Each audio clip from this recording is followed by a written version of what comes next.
dance for joy or lust or anger, and every time you haven't got it Welcome to Sensible Secondhand Reviews, the series where we look at practical and sensible cars that you can buy for a budget between £1,000 and £5,000. This is a 2013 Ford Fiesta 1.25 Zetec, one of the most sensible secondhand cars that you can buy. But is it any good? Should you care? Let's find out, shall we?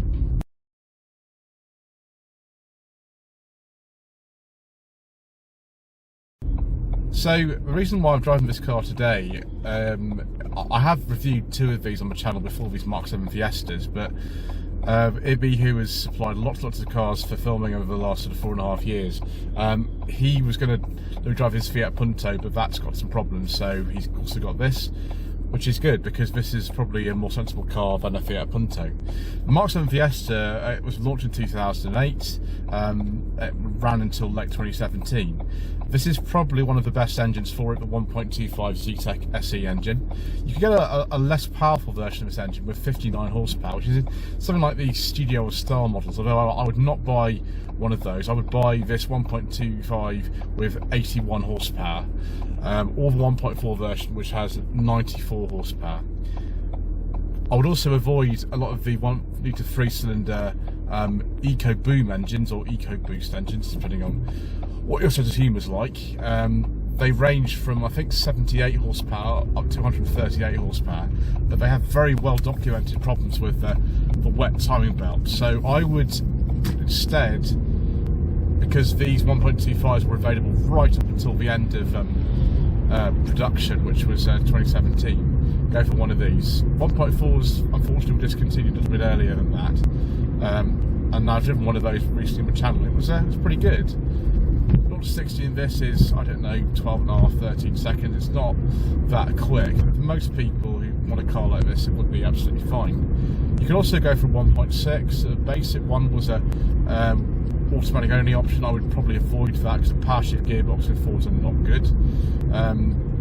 You either want to go for maybe the 118 or the 132, unless you really want to go very fast, in which case you could go for the crazy ST with either 178 or 197 horsepower, depending on if we go for the standard ST or the 200. There are also some diesels available, but as usual, due to controversial government legislation and all kinds of other reasons, we don't talk about diesels on this channel.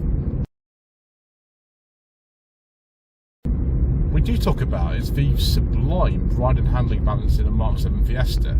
It is a lovely car to drive this. This one's in superb condition. It's only done about 36,000 miles, and it's virtually immaculate as well. This is the kind of car that you could put on a forecourt or something like, the Car Pitch in Crewe or Shops Garage down in Devon, and they'd sell straight away. People just absolutely love these. They're not without their problems, but the steering is really precise. The handling balance is very delicate. The 5-speed manual in this car is really good. Some of the cars come with a 6-speed, but the majority of Fiestas we're looking at for this sort of money are 5-speed manuals. It's a very nice gearbox. I don't know how they managed to get such a good run handling balance. The Mazda 2 is also very good. It's based on the same platform as this, the second generation Mazda 2, and that also drives really well. A bit of a firmer edge to that than this, but this is good. The great advantage of one of these, of course, is parts are really cheap. It's really easy to get it serviced, and they're also comfortable to drive. Hopefully I'll find some negatives somewhere, but at the moment I'm just enjoying it, so maybe I won't be any.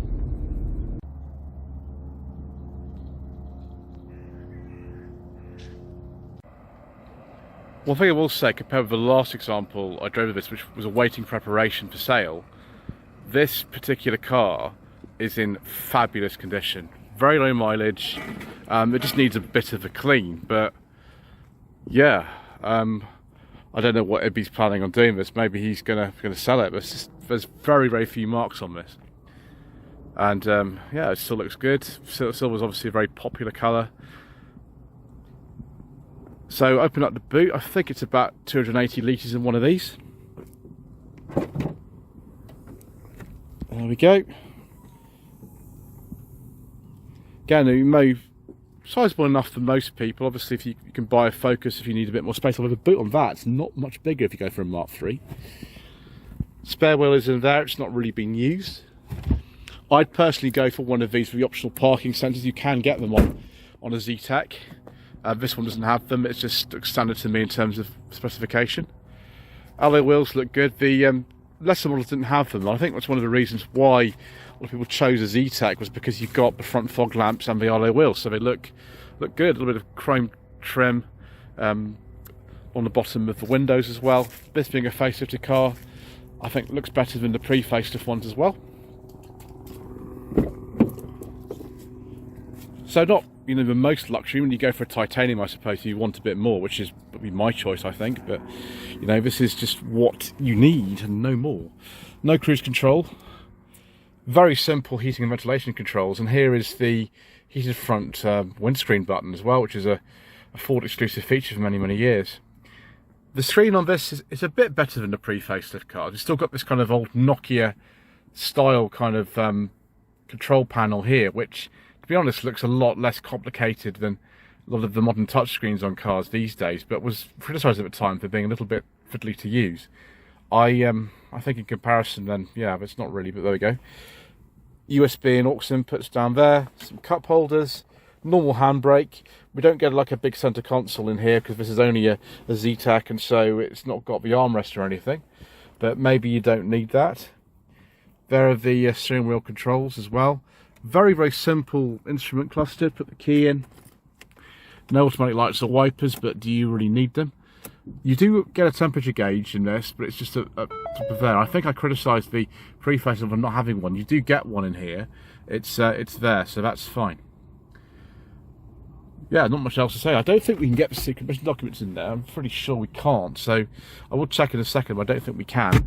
What we can do instead is put things in the door bins.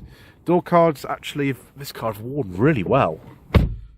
It's not soft touch, but material's pretty decent quality really for a little car like this. Steering wheel feels good. Soft touch dash, which is very pleasant. And the gearbox, an absolute delight in one of these. Little 5-speed manual. Drive position, yeah, it's pretty good. There's not really much else to say, I don't think, in one of these. And most of you probably at some point in your life have driven a Fiesta or come across one. So I don't think there's too much more to add than what I've already said in the previous two Mark 7s I've driven. Other than this is a well thought out and comfortable car in general. One thing I would say though about a Mark 7 Fiesta, but it's not the biggest cars in the back. I mean, it's common with a lot of things. The Corsa D was running up against, or the Fiat Punto in 2013. Not necessarily too much more space than this, probably maybe a little bit more. But yeah, you know, with the seat set for that's me at the front, there's not a ton of room in here.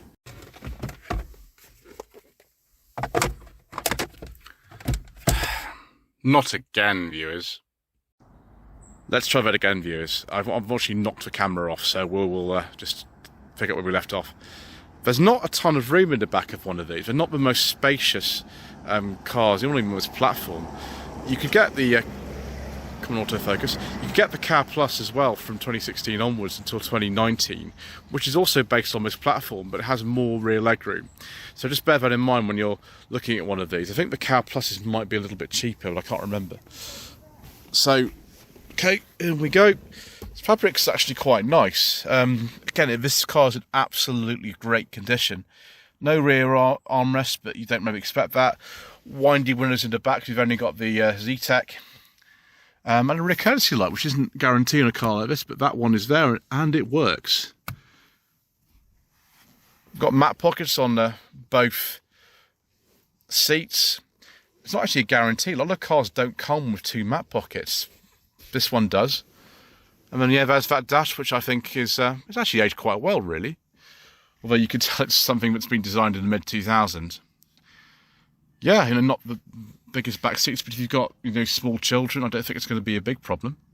You can get a 3-door as well as a 5-door. 5 doors are more popular, of course. And I think actually the 3-door was, you know, not available for very long in the Mark 8 either. It's a shame if Fiesta's not around anymore, isn't it, viewers? But there we go. Okay, let's take a look at the engine, shall we? Again, it's a testament to the previous owners of this car that this car's in such lovely condition. Even the bonnet is in great condition. So 1.25 Zetec SE or Sigma or Duratec engine, all three names were used by Ford. In this case, generating about 81 horsepower.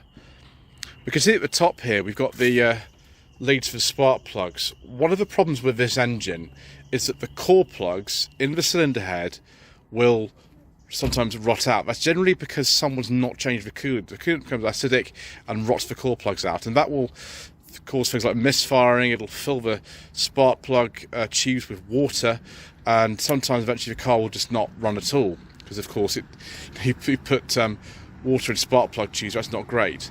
It's not too bad a problem to change. The core plugs themselves, just the two top ones that tend to fail, they're about £10 each from a Ford dealer. It's more that you have to kind of drain the coolant in the system, replace the spark plug tube wires, and also replace the spark plugs and put some fresh coolant in.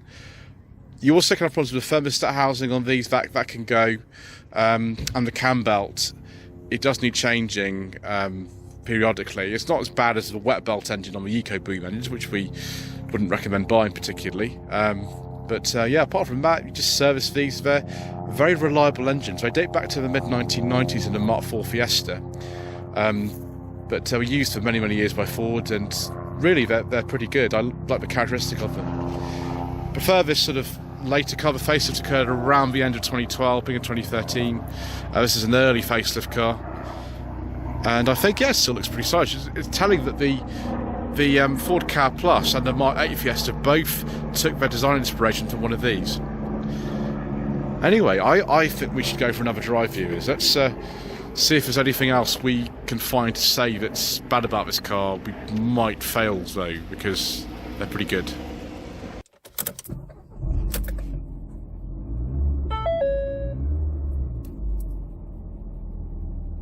I think if you want to stand out from the crowd, this car's not for you, particularly in this Zetec spec. Was the most popular one of all, particularly among private buyers, because of the incentives offered at the time. It's maybe not as well the most kind of luxurious feeling car. I mean, maybe you get a titanium or something like that, that'd be a tiny bit better, but yeah, but most people who buy one of these cars back in the day, back in 2013, we've got front electric windows, power steering, air conditioning, and fog lamps on the front and alloy wheels. You know, that's really most of what you need in a car. We also think in this car do have Bluetooth and things, and looks in USB. I'm just trying to think of you know, what else you possibly need just for a car, just daily use, and this fits the builds really, really well, and also being nice to drive added into the package. And I think, just as they were back in the day when they were Britain's best-selling car, they're an excellent choice on the second-hand market if you buy them carefully.